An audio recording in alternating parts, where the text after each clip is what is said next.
अगर आप एक बार मैग्नेट को किसी रस्सी की मदद से फ्रीली सस्पेंड कर दोगे तो उसका नॉर्थ पोल अर्थ के साउथ पोल की तरफ होगा और उसका साउथ पोल अर्थ के नॉर्थ पोल की तरफ होगा। अर्थ के साउथ एंड नॉर्थ पोल्स को जियो मैग्नेटिक साउथ और नॉर्थ पोल्स कहते हैं। ये मैग्नेटिक फील्ड्स अर्थ के अंदर से स्पेस की जानिब निकलती हैं और इनकी डायरेक्शन जियोमैग्नेटिक नॉर्थ से जियोमैग्नेटिक साउथ पोल की तरफ होती है। लेकिन एक बार मैग्नेट के कंपैरिजन में ये मैग्नेटिक फील्ड काफी वीक होती है। अर्थ के मैग्नेटिक फील्ड 25 से 65 माइक्रो टेस्ला की होती है, लेकिन बार मैग्नेट की मैग्नेटिक फील्ड 10⁻⁻² टेस्ला की रेंज में होती है। यह है ना एक सरप्राइजिंग फैक्ट। लेकिन उससे भी सरप्राइजिंग तो ये है कि अर्थ से मैग्नेटिक फील्ड आती कहाँ से है।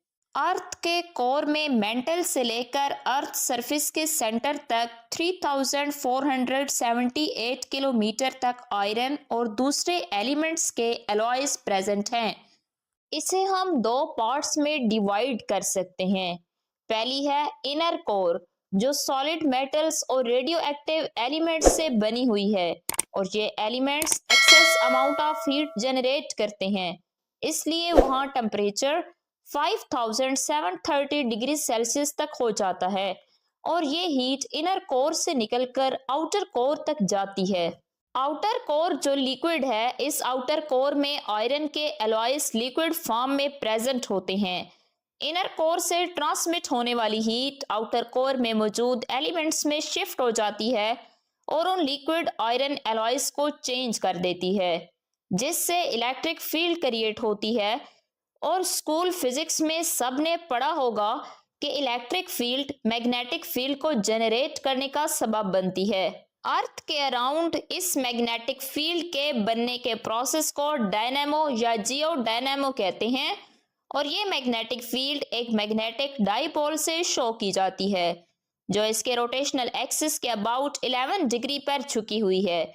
आप ऐसा मान सकते हैं कि अर्थ के रोटेशनल एक्सिस पर 11 डिग्री का एंगल बनाते हुए एक बड़ी सी बार मैग्नेट रखी हुई है। 2015 में ये रिकॉर्ड किया गया कि जियोमैग्नेटिक नॉर्थ पोल कनाडा के एस्मेर आइलैंड पे था और साइबेरिया की तरफ मूव कर रहा था, जबकि जियोमैग्नेटिक साउथ पोल एंटार्क्टिका के किनारे पर था। ये पोल्स हर साल अपनी जगह थोड़ी थोड़ी बदलते रहते हैं और कई हजारों सालों बाद मौका आता है कि ये पोल्स रिवर्स हो जाते हैं, मतलब अर्थ की मैग्नेटिक फील्ड उल्टी चलने लगती है। इस टाइप की स्टडी को पैलियोमैग्नेटिज्म कहते हैं। ये कहा जाता है कि धरती के ये पोल्स आज से 7,80,000 साल पहले रिवर्स हुए थे और ये एक बार नहीं बल्कि कई दफा हो चुका है। अगली दफा कब होगा? वेल, इस मुतालिक साइंटिस्ट के पास कोई आंसर नहीं है। आज भी हो सकता है और 100 साल बाद भी। ये भी मालूम नहीं कि इस रिवर्स होने का अंजाम क्या होगा। क्या आप जानते हैं कि यही मैग्नेटिक फील्ड्स हमें बचा भी रही हैं? जी हाँ, अर्थ से इमिट होने वाली सोलर एनर्जी जब अर्थ की तरफ आती है तो उनमें बहुत से चार्ज पार्टिकल्स होते हैं। ये चार्ज पार्टिकल्स अर्थ के गिर्द ओजोन लेयर से टकराकर उसे डिस्ट्रॉय कर सकते हैं, लेकिन उस टाइम काम आती है अर्थ की मैग्नेटिक फील्ड, जो कि इन सोलर वेव्स के पाथ को डिफ्लेक्ट कर देती है। इसकी एग्जांपल के लिए आप मार्स को देख सकते हैं। अर्थ की तरह मार्स की मैग्नेटिक फील्ड इतनी स्ट्रांग नहीं है। इसकी वजह से सोलर वेव्स मार्स के एटमॉस्फेयर से आयंस को चुरा रही हैं और उसके एटमॉस्फेयर में कार्बन डाइऑक्साइड का लॉस हो रहा है। अब हमने डिस्कस करना है कि अर्थ की मैग्नेटिक फील्ड वीक हो रही है। पिछले 200 सालों में अर्थ अपनी मैग्नेटिक फील्ड की 9% स्ट्रेंथ खो चुकी है। ये मैग्नेटिक फील्ड का लॉस अफ्रीका से साउथ अमेरिका के दरमियान ऑब्जर्व किया गया। साइंटिस्ट का कहना है कि अगर इसी हिसाब से मैग्नेटिक फील्ड वीक होती रही तो अगले 1600 सालों में अर्थ अपनी सारी मैग्नेटिक फील्ड को खो देगी।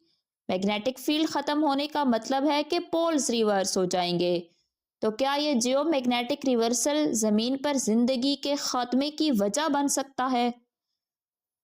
जियोमैग्नेटिक रिवर्सल के दौरान हमारी अर्थ की मैग्नेटिक फील्ड आहिस्ता आहिस्ता कम होकर जस्ट 10% रह जाती है और इसे फिर से अपनी असल ताकत हासिल करने के लिए बहुत साल लग सकते हैं। और अगर ऐसा हुआ तो हार्मफुल रेडिएशन से बचने के लिए ज़मीन के पास क्या कोई ताकत नहीं होगी? तो इसकी वजह से अर्थ पे कैंसर की रेशो बढ़ जाएगी। इसके अलावा सैटेलाइट्स काम करना बंद कर देंगे, अपने अपने ऑर्बिट से निकल जाएंगे, इलेक्ट्रिसिटी का सिस्टम डिस्टर्ब हो जाएगा। इसी हवाले से सिडनी की university of New South Wales की एक रिसर्च के मुताबिक ऐसी फ्लक्चुएशंस मैस एक्सटेंशन का सबब भी बन सकती हैं और ऐसा पहले हो चुका है, जिसे लास्ट चैंप इवेंट के नाम से जाना जाता है, जिसकी वजह से ऑस्ट्रेलिया में कुछ कैंगरूज और बियर्स की कुछ टाइप्स नापैद हो गईं। इस प्रोसेस को जियोमैग्नेटिक एक्सकर्शन कहा जाता है। इस टीम ने 2021 में ये क्लेम किया कि उन्हें एटमॉस्फेयर में कार्बन लेवल्स में उतार चढ़ाव देखने को मिला है, जो मैग्नेटिक फील्ड के कोलैप्स करने की वजह हो सकता है, जिसकी वजह से क्लाइमेट चेंजेस हो सकते हैं और फिर मैस एक्सटेंशन भी। लेकिन गुड न्यूज़ ये है कि तारीख में कभी भी जियोमैग्नेटिक रिवर्सल्स मैस एक्सटेंशन की वजह नहीं बने और कई दफ़ा ज़मीन ने अपनी रोटेशन को चेंज किया है, लेकिन वाइल्ड लाइफ पे कोई असर नहीं हुआ। अब अगर वो ऑस्ट्रेलिया में कुछ स्पीशीज के ख़त्म होने की बात करें तो रिसर्चर्स का कहना है कि ये मैस एक्सटेंशन जस्ट ऑस्ट्रेलिया के किसी स्पेसिफिक इलाके में हुई थी और पूरी दुनिया में इसका असर नहीं पड़ा था। नासा ने कहा कि मैग्नेटिक फील्ड के वीक होने के बाद अर्थ के अराउंड एटमॉस्फेयर और ओजोन लेयर अगले 10 साल तक इन रेडिएशंस को अर्थ तक पहुंचाने से रोक सकती हैं। आल्सो अर्थ के मैग्नेटिक रिवर्सल्स में बहुत टाइम लगता है। अगर ये जल्द से जल्द भी हो तो तकरीबन 3 लाख साल बाद होता है।